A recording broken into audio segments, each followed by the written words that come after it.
Hello, everyone. In this podcast, we will be discussing sensitive topics such as sexual assault. It's important to take care of yourself while listening. Some suggestions are listening while you're in a healthy headspace or knowing who you can reach out to if you become upset. Our 24/7 helpline for crisis calls based out of Central Florida is 407-500-HEAL. By contacting the national hotline at 1-800-656-4673, you can get support and learn about your local resources. There's always someone ready to help.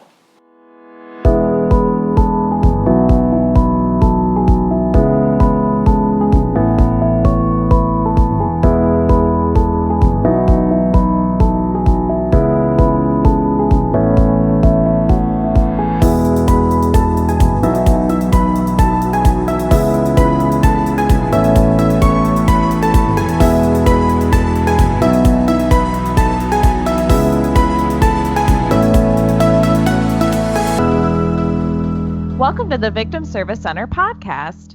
Here we sit down with professionals that serve survivors and victims of trauma or those who've experienced violence and have conversations about social issues. This week we are talking about service animals. My name is Emilie Mitchell and I am the Education Coordinator at the Victim Service Center.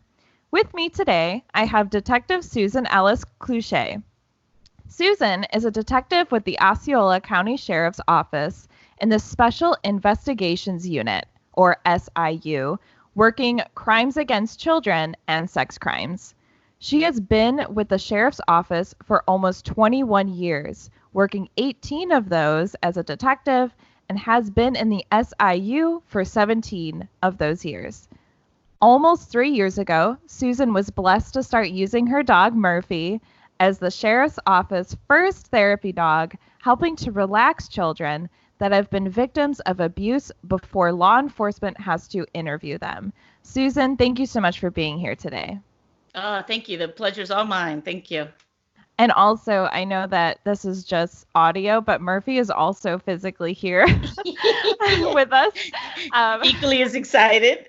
So we're also excited about that too. And I also have Jocelyn Rayas. Jocelyn is a bilingual crisis counselor / victim advocate at the VSC. Jocelyn obtained her bachelor's degree in criminal justice and her master's in human services. She recently moved down to Florida a year ago and is a huge animal lover. Jocelyn, thank you as well for being here today. Thanks for having me. I'm excited to finally be doing a podcast. Me too. I know it's amazing how it's like we need all the advocates on here. So I'm really excited to have you here too. So thank you so much. As a brief introduction, traditionally, service animals have aided those with blindness, deafness, or other individuals with physical disabilities. But in more recent times, service or therapy animals have been seen to help the mental health of people, particularly those suffering from PTSD or post-traumatic stress disorder. So what we're looking to explore in this episode is what makes an animal a therapy animal? How do therapy animals help victims and survivors of crime, particularly of sexual assault? And how can you know if a therapy animal would be right for you? So with that in mind, I wanted to start off, Susan. Could you tell me a little bit about your partner, Murphy, and the work that you do together? Definitely. So Murphy's actually my own personal dog. At home, we have a Shepherd Husky mix as well that sheds a puppy a day. He was a rescue dog. We got him from Pet Rescue by Judy, and we love him to death, but the dog hair was driving us insane. And so we always like to have two dogs to keep each other company. And so we were in St. Augustine one day, and we saw all these people going crazy over this dog, and it was this awesome golden doodle. And the guy then said the magical words that not only are they great with children, but they don't shed. And instantly we were like, oh, that's what we need. So I have two little girls myself. So we had gotten Murphy as a puppy for Christmas for our girls. This year will be 4 years ago. So then I was in a school, as a detective, we do continuing education. We do stings at the sheriff's office, kind of like the To Catch a Predator type stings, looking for online predators trying to solicit children.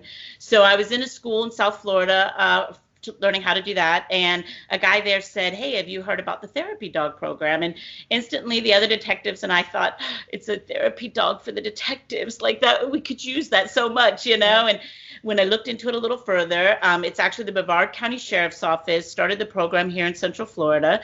And what they do is they were already doing it with PTSD dogs, particularly for like veterans.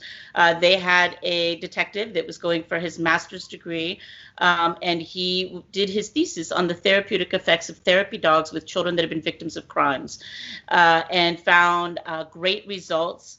Because if you can relax a child before you go to interview them, it's much better disclosure from them, which is better evidence for us. It makes the whole process a lot less traumatic for them. And it just sounded like an amazing program. So what they do in Brevard County, it's called the Pause and Stripes program, because they have the sheriff's office there is over both their jail and their animal control. So the sheriff's office will go to animal control and get what they think will be good therapy dogs. And they have inmates that are trained to train the dogs with basic obedience. They then give these trained dogs for free to law enforcement agencies to use in their crimes against children unit. I thought it sounded like an amazing idea. I'm the senior detective. I've been there forever, and I was really interested in doing it. But I had 2 dogs already, one being this puppy Murphy, and I didn't want a third dog. So I called the program to ask, what if we have a dog already? Could we try to use it? So when I talked to them, they said, well, what kind do you have? And I said, well, I have a golden doodle. And they said, those are great dogs. We just don't get those at the shelter. And they said, in particularly, they're great because 1, they don't shed. 2, they're great with children.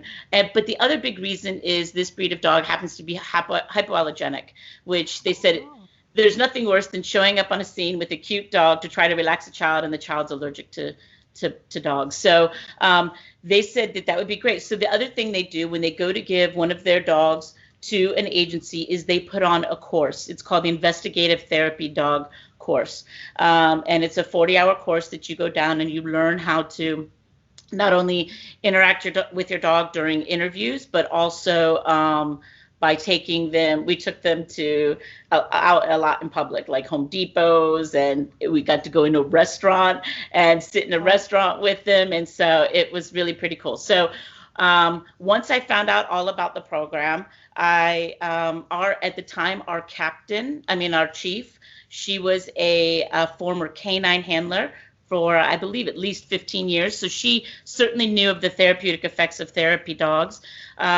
So I did what's called a memo, and we sent it up the chain trying to get my agency to start it. My sheriff said, there's a therapy dog at my dentist. So he knew of a lot of the therapeutic effects of animals. And so they agreed with starting the program. So technically Murphy was about 10 months old when it was first approved.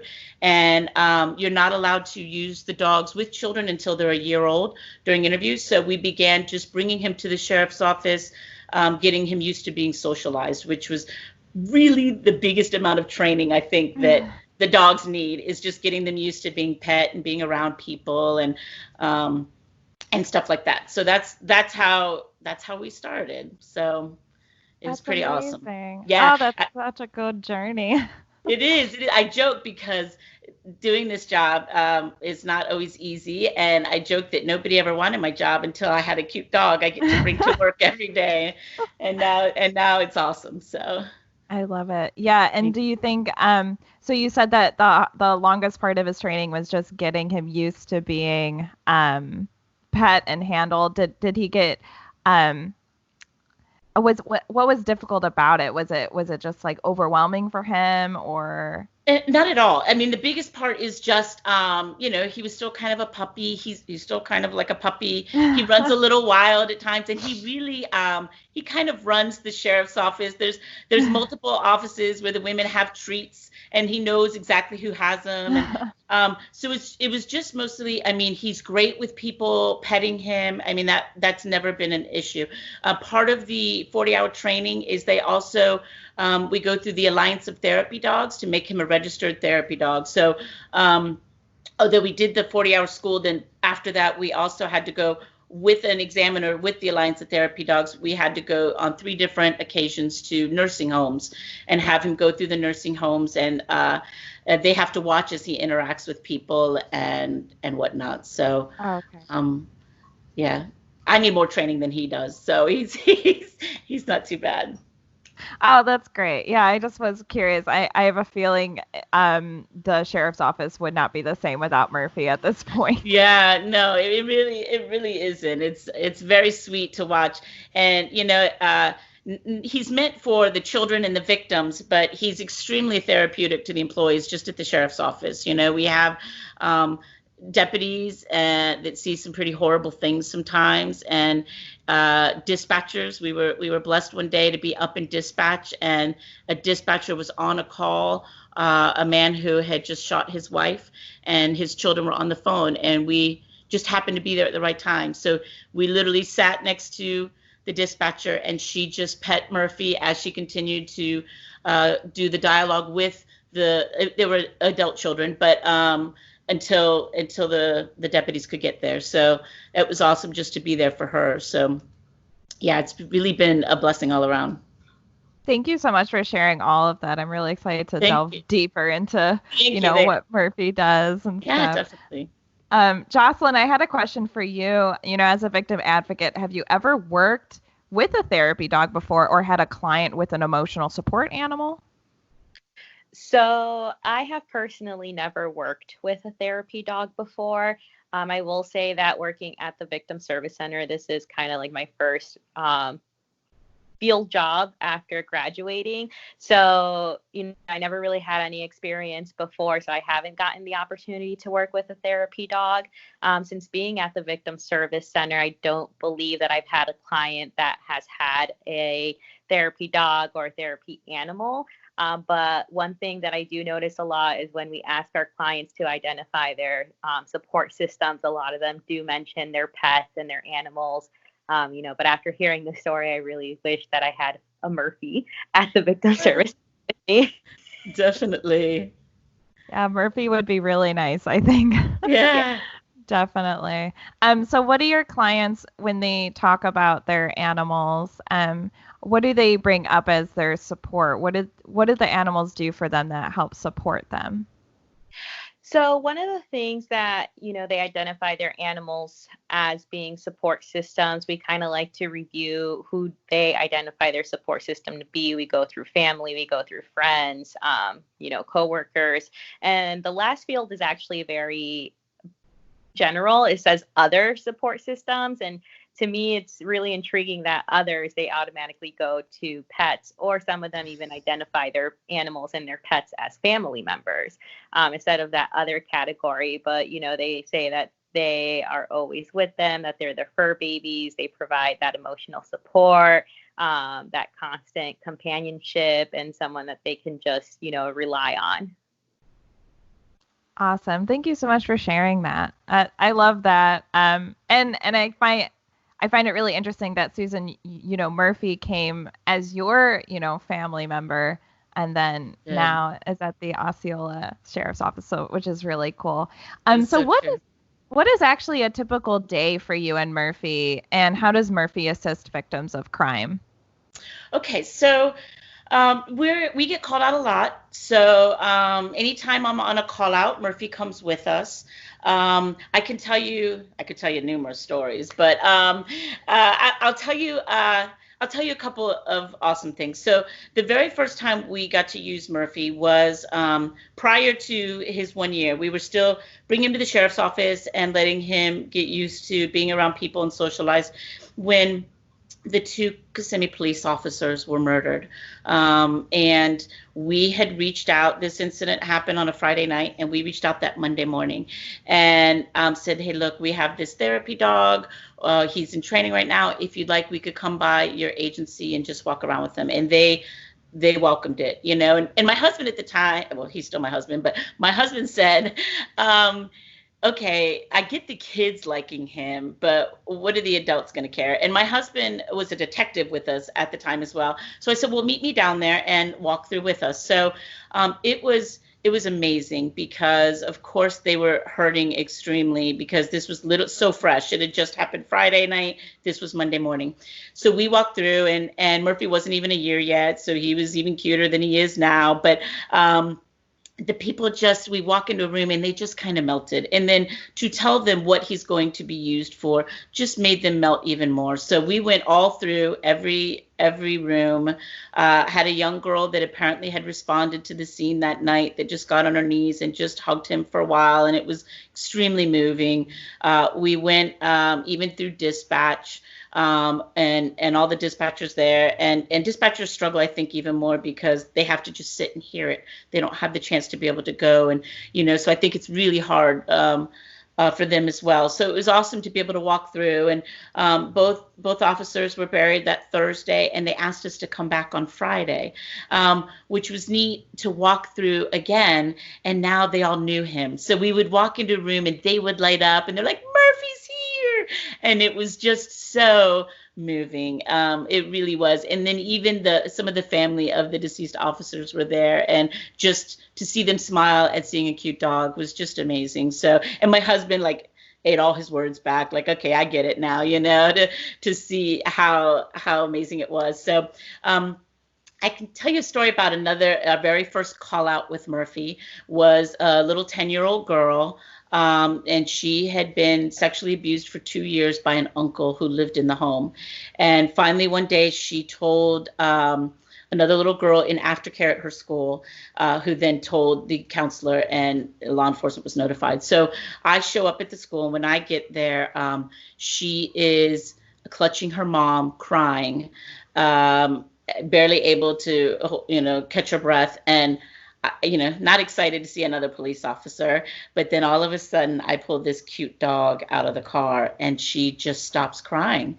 And we go to the child protection team in Osceola County, and it's after hours. So she just kind of has a run of the place with Murphy, and just for about 45 minutes, just plays with him and just forgets what tragedy is going on in her life right now. And it was awesome. And so then she goes in to be interviewed.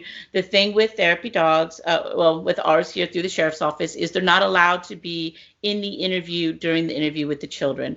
And one of the big reasons for that is, I don't know. I really don't know. Defense attorneys, in part, they don't want anything that makes the child look more sympathetic when it comes time to go to trial. So he's also not allowed in the courtroom in front of the jury when they're testifying. But so I will tell the kids, okay, Murphy's going to go take a nap while you talk to my friend, who's the advocate, the case coordinator at the child protection team. And then you should be done talking to him by the time he's done with her nap, and we'll meet back up again. And that's exactly what we did. And when she went in for that interview, at one point she said, "I feel like I'm going to cry, but I'm not going to." And she stayed strong, and she didn't shed a tear, and was able to tell a very detailed account of what happened to her over the course of 2 years. I then, now an interesting thing is they actually say that you can use your therapy dogs during suspect interviews as well, because it helps to relax the suspect a little more. It also, they say that, I probably shouldn't reveal all my secrets, but they say that therapy dogs, when a suspect is petting a therapy dog, when they go to tell you a lie, like how they didn't do what they're accused of doing, they can't concentrate on petting and telling the lie at the same time, so that you will actually see their hands come off the dog. They'll tell you their lie, and then they go back on the dog. So they said it's kind of like a mini lie detector test. But to be honest, with our suspects of sexual abuse, we do a lot of rapport building beforehand, that by the time we get to the nitty gritty of what happened, Murphy's usually asleep on the floor. So I have yet to be able to see that technique work. But so anyway, so this little girl, she just met Murphy that one night. I meet with the uncle. He gives a complete confession. He's the victim. He's 36 years old, but he's the victim. This poor little 8-year-old began to be aggressive with him, which is fine, because at least he's talking, and hopefully at the time I was hoping that would keep this little girl from having to go to trial. But unfortunately, he was facing life in prison, so he did take it to trial. So the day that it went to go to court, we responded to the courthouse and met with the little girl in the state attorney's office. And she didn't know we were coming, because I never know, we could get an in progress call. And so I didn't want her to know, just in case something else came up. But this again was our first victim that we'd ever used Murphy with. So we had a special place in our heart. Not that they all don't, but so we show up and we walk in this room, and this little girl lights up and she cries out, "Murphy!" And she runs over and she throws her arms around him. And her mom turns to me and says, "All I've heard all week was how much she hoped Murphy would be here." And then the little girl turns to me and says, "I've been praying to God every night for Murphy to be here for me today."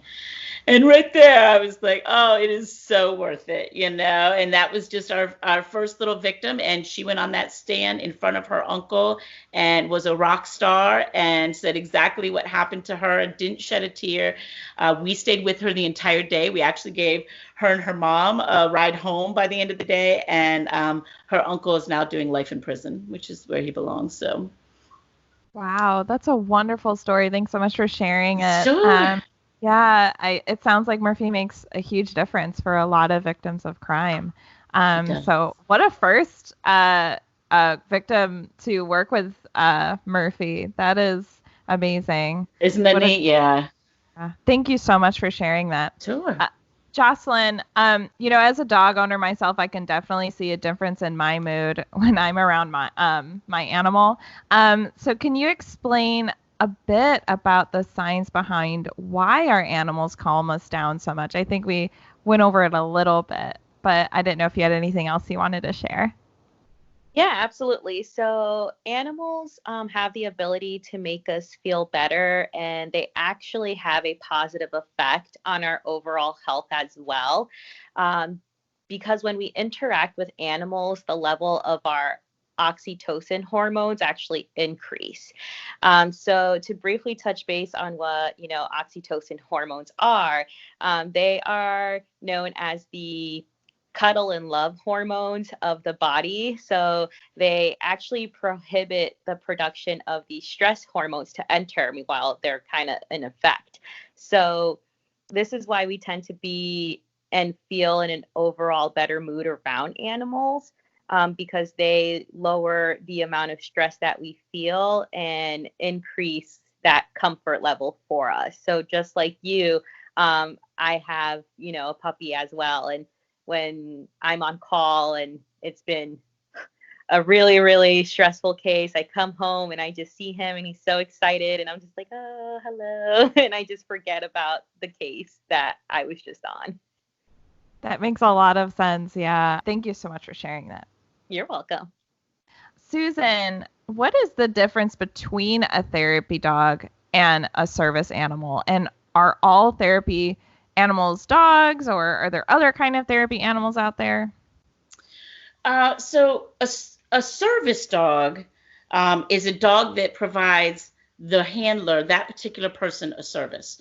So they have dogs that can detect cancer, can detect diabetes, can detect seizures.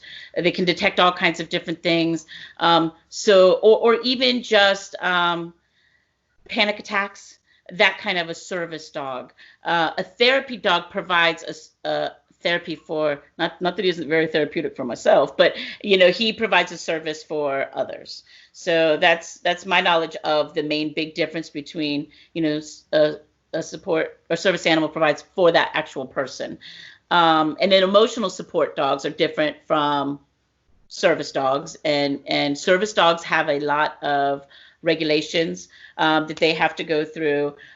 Service dogs are the ones that you cannot discriminate. They do need to be allowed to be taken anywhere. And then emotional support, I think every dog is like an emotional support dog, and I've heard of numerous different types of therapy pets. A pig, there's a mini horse here in Osceola that shows up at occasions. We actually one of the things that we've been doing for the past couple of years is Valencia Community College actually has at their midterms and their finals, they like during that week, they have little therapeutic events. So they will have like tents set up. They have people with massages and all kinds of like snacks and stuff. And then the other big thing that they have is Murphy and I go, and then we have one of our mounted patrol horses that comes out as well, so that the students can come out and love and pet on them and kind of relax after or before their testing. Perfect. Getting in that oxytocin that Jocelyn Yes. was mentioning. Very, very cool. Jocelyn, what effects does stress or being in crisis have on the body from your experience and knowledge? So I will say that this is going to be sort of a lengthy answer to the effects that it has on the body. So there are definitely short-term and long-term effects that stress or just being in crisis in general can have on the body. When we experience a stressful event or a crisis, our brain immediately tells our body to release stress hormones as a way to sort of cope with the threat or the danger related to this stressful event or the crisis that, we're experiencing. So one of the stress hormones that the body releases is adrenaline. And when adrenaline is released, it causes the short-term effects on the body. And this includes heart rates, becoming faster, breathing becoming rapid, and blood pressure increasing. So those are the common short-term effects that people tend to experience. The long-term effects of stress on the body tend to actually happen when the body experiences the short-term effects continuously. And the long-term effects can include effects on our respiratory system, our immune system, our muscles, and many other things as well. Got it. Okay, got it. Thank you so much. That makes a lot of sense. I've heard also that, the long-term effects of being in maybe like flashbacks, those kinds of things as well, can really affect the body's natural reaction to stress. Where is it true that maybe someone who's gone through trauma might experience feeling as though they're going through that situation again or having a hard time coping, that kind of thing? Yeah, absolutely. We do run our 24/7 sexual assault helpline, and a lot of the calls that we get are people that are experiencing like a panic attack or anxiety because they are reminiscing on the trauma that they, endured in the past. And it's like as if they explain it, that they can still sense it as if it was happening to them in that moment. Thank you so much for shedding light on that. Susan, I wanted to ask, we kind of went over a lot of it, but just in case there was anything else you wanted to add about, what kind of training is required for a therapy animal? So if they're like a registered therapy animal, there's I'm very fortunate that I get to use Murphy in the capacity every day through work. But regularly, if people could just go on, like there's the Alliance Therapy Dog website, and it actually shows you what the test is, and then there's even a roster of examiners that you could contact. And then what you do is you're required to do like once a month at least. I honestly am not sure exactly how much, but I know you have to, like every quarter at least, you have to put in what you used him for. So my dad used to be in a nursing home, so we would even take him to the nursing home and let him socialize there. So I belong to a group, Zen Dog Therapy group, and we actually do a lot of, it's most all the dogs are through the Alliance of Therapy Dogs as well, but we do a lot of events. We've been lately, some of the stuff we've been doing with COVID going on is going to nursing homes and walking the outside with our dogs, so that the residents can see us through the window. And it's very sweet. It's a little emotional because they'll come up with pictures of their own dogs and hold them at the window. And some of them have cried, and it's just extremely touching. But we're very blessed to be a part of this, our little Zen Dog group that is able to still do some therapeutic things outside of work as well. I'm really glad that you were able to do that, even despite, COVID happening and all of that. That sounds really great that you were able to do that. So thank you so much. Jocelyn, on this podcast, we talk a lot about how healing is not linear and it looks different for everyone. So how do you think dogs and other trained animals could help survivors and victims of trauma?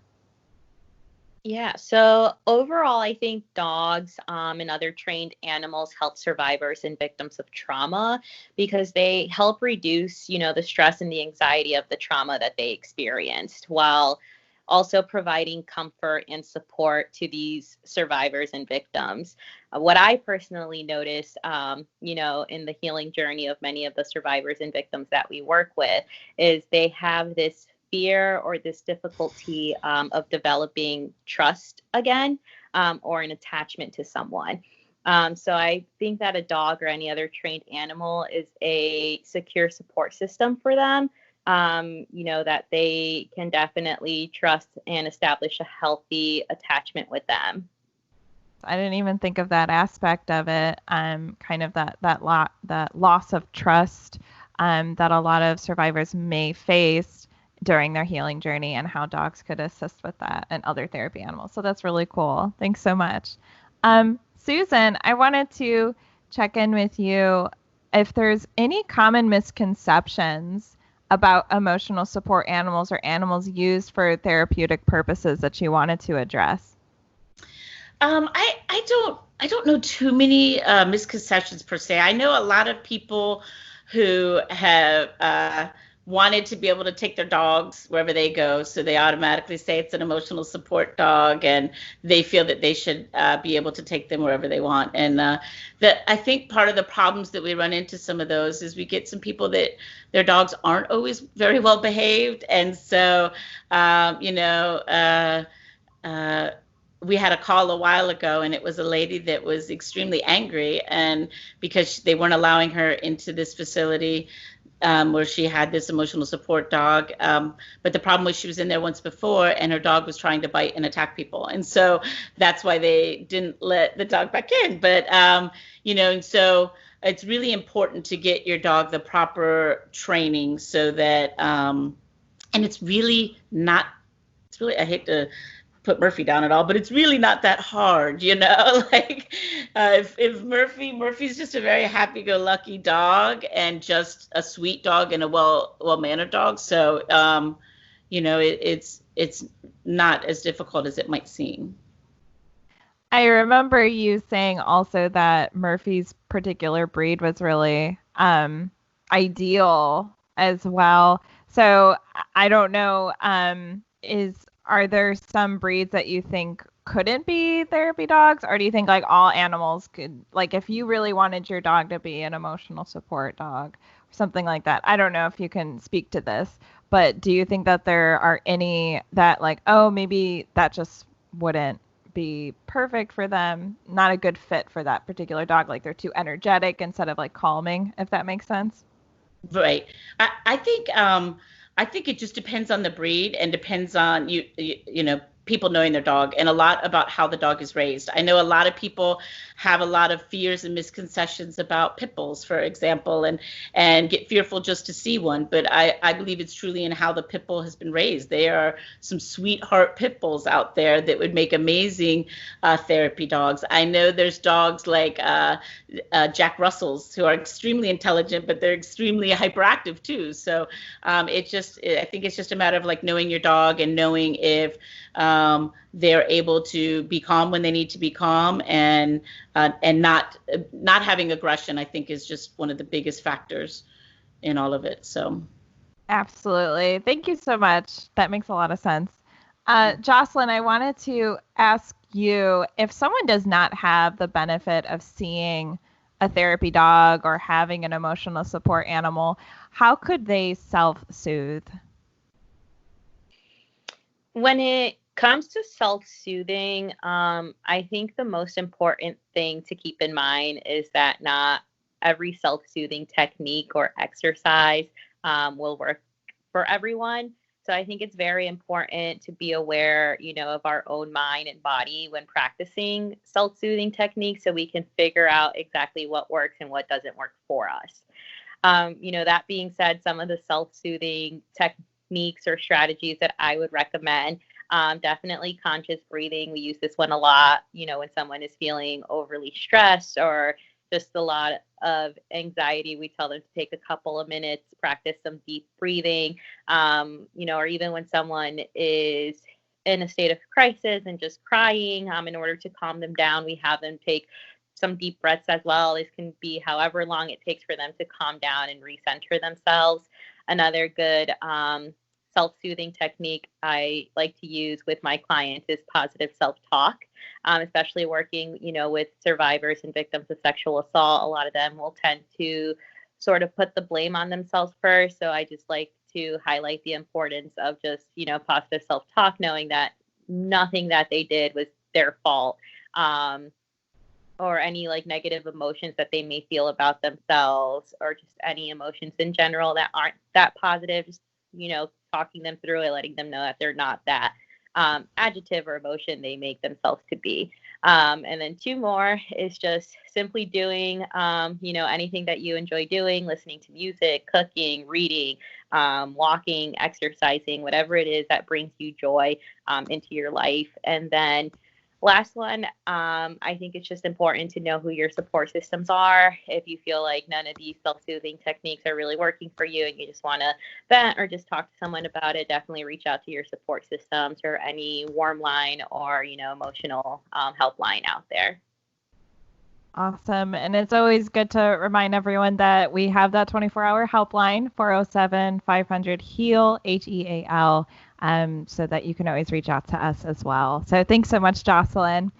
Suzanne, I just have a couple of more questions. And you did share a wonderful success story already. Do you have any others that come to mind when you think of using Murphy to help victims of crime that you wanted to share? I could talk for hours about the cool things I've had the opportunity to see with Murphy. So I'm going to try to condense two little stories. So one was we were at the Child Advocacy Center in Orlando, and we were there for a different case. And as I was leaving, there was a little boy in the lobby area, and he was sitting with a DCF worker, and he looked over, and he was probably about 6 or 7 years old. And Murphy's a big dog. He's the size of, he's a golden retriever mixed with a standard poodle. So his eyes just were like popping out of his head at the sight of Murphy from across the room. So I turned back around. I was about to walk out the door, but I was like, I have to go see this little boy. So I went over there. And back when I first started using Murphy, I had little treats that I kept with me all the time. So I would let children give him treats. And one of the things that they had to do is they had to make Murphy work for it. So he had to either sit, lay down, or shake. And so I asked the little boy if he would like to give Murphy a treat, and he said that he would. So I gave him a treat, and I told him, tell him to sit, and he said it real soft. And I said, and Murphy didn't do it, it was so soft. And I said, say it louder. So he said it louder with command, and Murphy, thank goodness, sat right away. And the little boy's eyes just lit up, and he looked all around, like, did anybody see this? And he gave him the treat. So I said, would you like to give him another one? And he was very excited and said that he would. And so I said, okay, how about this time you make him shake? And he said, okay. And so he says it again, really soft. And then we said, okay, say it louder. And he's like, shake. And right away, Murphy's paw came right up to shake his. And he, again, just lit up and was looking around to see who could have seen this, And I said, oh my gosh, you are amazing. I said, you are like a dog trainer. And he was like, I know. Roll over. And Murphy didn't know roll over. So I was like, oh man. But one of the amazing things in this short little encounter was this little boy's parents had just both been arrested by the police for domestic battery on each other. And so his feelings towards law enforcement in that moment were not good. And I felt so honored that we were able to come over. And even though it was just for a few minutes, that he was able to see a police officer and a police dog in a good light and have this good, positive moment. And so one of the big things that having a therapy dog at the sheriff's office helps to do is to bridge that gap. Especially in our community right now, the feelings towards law enforcement are not good, and it's hard to resist a cute dog, though. So I can pull up and get him out of the car, and they could not like me, but they like my dog, and so it helps to heal some of the hurt feelings and the turmoil going on right now, which is pretty awesome. The other story was a young girl who had been a victim of a stepfather, and I had never met her in person. She lived out of state. I had numerous phone calls to her. She was extremely traumatized about things that her stepfather had done the summer prior, and was going through extensive therapy just to be able to be interviewed to talk about what happened. And so a lot of our job as detectives is pseudo counselors and trying to talk through what they've been through and whatnot. So I had talked to her a lot on the phone, had never met her. The case went to go to trial. So she comes down, her mom came down, and her sister came down as well, her adult sister. They were witnesses for the case. So I had to testify the same day that they did. I'm not allowed to bring Murphy on the stand with me, so I didn't bring Murphy to work that day because sometimes I could be in the courthouse for, on the stand for 45 minutes or for hours. So I didn't want to leave him sitting in the car all that time, although we have an AC unit in the car and an alarm and everything, so he's safe. But we were in this little tiny room just outside the courtroom with the state attorney and her mom and her sister and her, and we start talking, and the amazing victim advocate for the state attorney's office starts telling her about Murphy. And one of the other things that Murphy has is what every dog should have. He has his own social media. So Murphy has his own Facebook and Instagram account. So this young lady had Instagram. So she, in the time that we're waiting, she goes on Instagram and is checking out all of his pictures, which there's like 1,200 or something. So there's a lot. So she's going through all of them. It's kind of taking her mind. Murphy's not even there, but he's helping to take her mind off of things. And her mom goes in to testify, and her mom comes out, and she's been crying. It's obvious she's crying on the stand. And you could just see this young lady is just ready to throw up. Her sister goes in and testifies, and she comes back and she's been crying too. So this poor young lady is just absolutely terrified. So then they had me get up on the stand and I testified. And then they decided that they were going to break for lunch. After lunch, she was going to come back on and testify. And so I said, okay, I have to go home and get Murphy, and she had said, like, I'm going to be Murphy's biggest fan. Like, she was so excited at his pictures and everything. So I said, okay, I have to go home, get Murphy, come back and surprise her. I mean, I didn't tell her I was doing it, but I'm going to come back and surprise her. So I went home and I got him. But by the time I got back, she was on the stand testifying. And it was an extremely, as would be, an extremely emotional testimony. And they actually took a break for her to be able to get off the stand and come compose herself. So here we are in this little room, mom, sister, advocate, and she comes in this room, and the first thing she sees is Murphy, and she cries out, Murphy, and she lays on the ground holding him for probably the longest, 10 minutes, just crying, just holding him. And it was the most amazing experience to be able to witness, my cute boy just making this young lady feel good. She then went back on that stand and didn't shed a single tear. And now stepdad is doing life in prison as well. But what's amazing is, to have these amazing experiences. Like I said, I could talk all day about them. But the other thing that's really cool is a lot of young kids that come in contact with them that don't necessarily have social media. They have their parents who will get on and continue to follow Murphy on social media. Murphy is, the sheriff's office has, there's Christmas parades in Osceola County, 3 different ones, St. Cloud, Point Siena, and Kissimmee every year. So the last 3 years, the theme has been the Grinch that stole Christmas. So Murphy dresses as the Grinch's dog, Max. And we go through the parade and we throw dog treats out to people with dogs along the parade route. We have a little banner on the side of the truck that says that he's our therapy dog with his Instagram or Facebook if people want to check him out. We throw birthday parties for him at Animal Control on his birthday. We have like a crazy, more than my kids, he gets a bigger birthday party. But one of the great things is Osceola County Animal Control offers discounted rates for people to adopt pets during his birthday party. So the first year during his little birthday party, there were 12 dogs and cats adopted during his birthday party, which was pretty awesome. And then last year was right after the hurricane, so they didn't have as many dogs there. So there were only about 5 adopted, but they said that 12 was like a record for a day adoption that they had at that point. So it's awesome to be able to use him for that regard. We go to lots of schools. Prior to COVID, this past school year, there was a program where we would go in once a week, and we have a little girl that reads to us. So she would sit and read with Murphy and I, which is really awesome. One of the schools lost a young teacher, was in a car accident, to a 2nd grade class. And so we were asked to come to the school. And I'm an emotional person, which is not a good thing doing this job, but we walked into this room and the principal and a counselor were in the room, and they had just told their parents the day before, but they were just discussing it now for the first time with the kids. So we walk in and they're sitting in like a half circle with their backs to the door and not a dry face in the room. And these kids see Murphy though, and they just lit up. And I had run Murphy really good that morning, so I needed him very calm.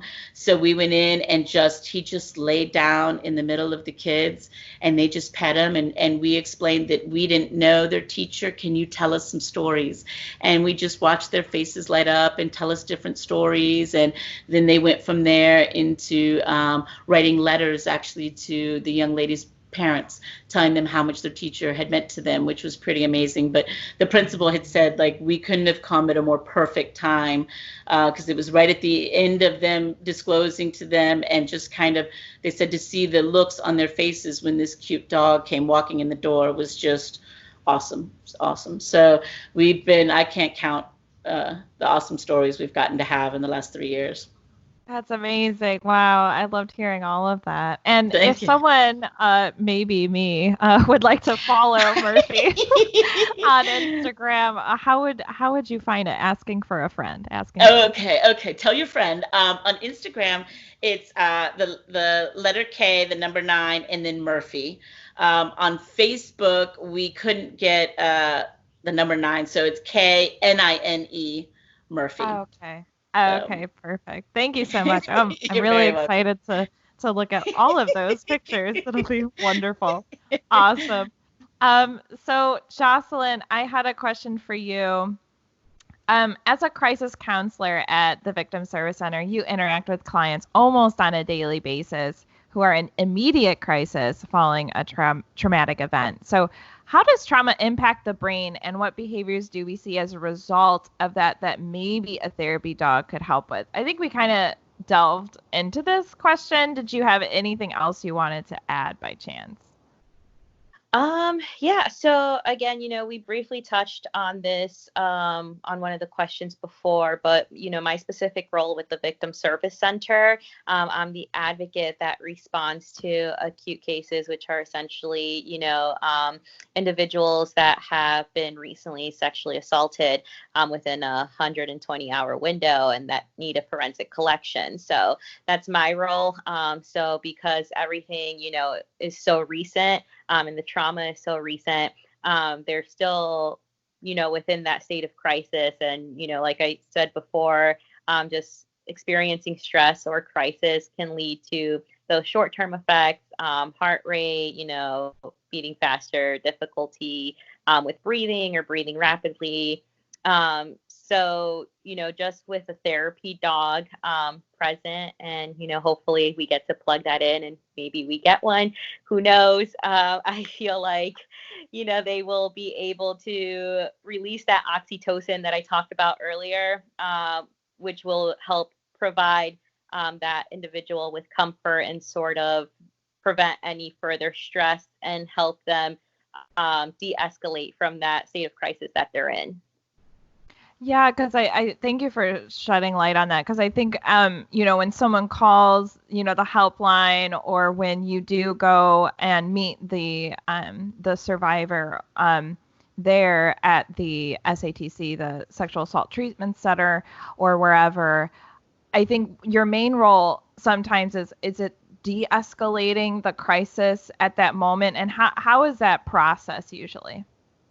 It definitely depends on, where that individual is. I'm not going to lie, I have some cases where they present themselves to be very calm. They're very, cooperating with me. They sign all the paperwork. They understand the process.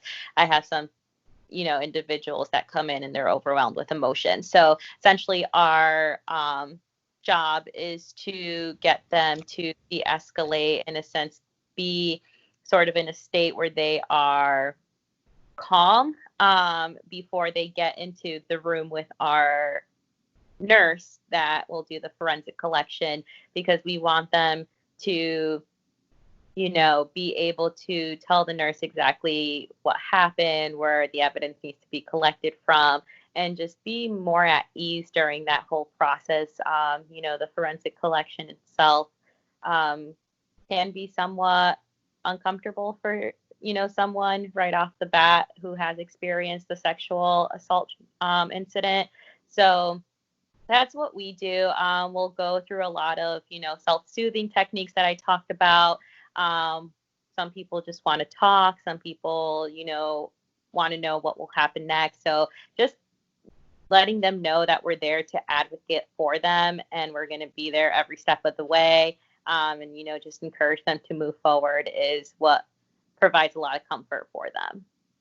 Awesome. I can see exactly why a therapy dog or animal would be helpful in that process. So thank you so much for sharing that.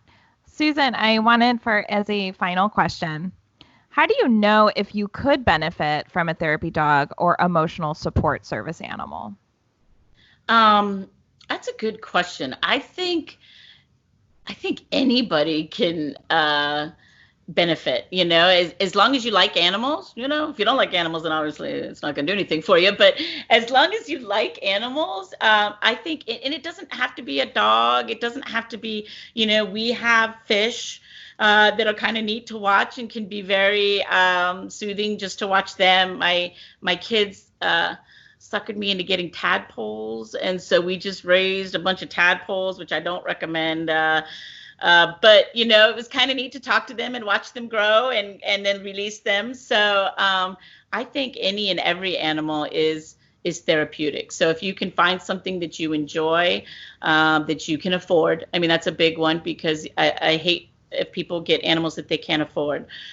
Dogs, a lot of these animals need shots and need all of that. So, and there's a lot of discounted places now that give shots much cheaper than they used to. So, and as long as you're going to, I know some people get pets and they just leave them outside and don't really do anything with them. So I don't recommend that either. But, I think anyone, I get a lot of people who call me about wanting therapy dogs for their special needs children. And I especially think that is a huge source of therapy for kids. So I highly recommend it. Awesome. Thank you. I think, like with everything that we've been kind of discussing on this podcast throughout, which is, self-care is individual, healing is individual. And so it really depends on, what animal you would, benefit from, or maybe not. Maybe, you definitely, it seems like you definitely have to have that self-reflection. So I really Correct. appreciate that. Thank you. Yeah, thank you. So I think that that's a wonderful place to kind of sign off here. So thank you to the listener for listening to the Victim Service Center podcast. The VSC is a nonprofit organization that provides free confidential counseling services for victims of any kind of trauma in Central Florida. To learn more about our services, please visit victimservicecenter.org. And to everyone listening, healing is not linear and you are not alone. And thank you so, so much, Jocelyn and Susan, for joining me today. Thank you.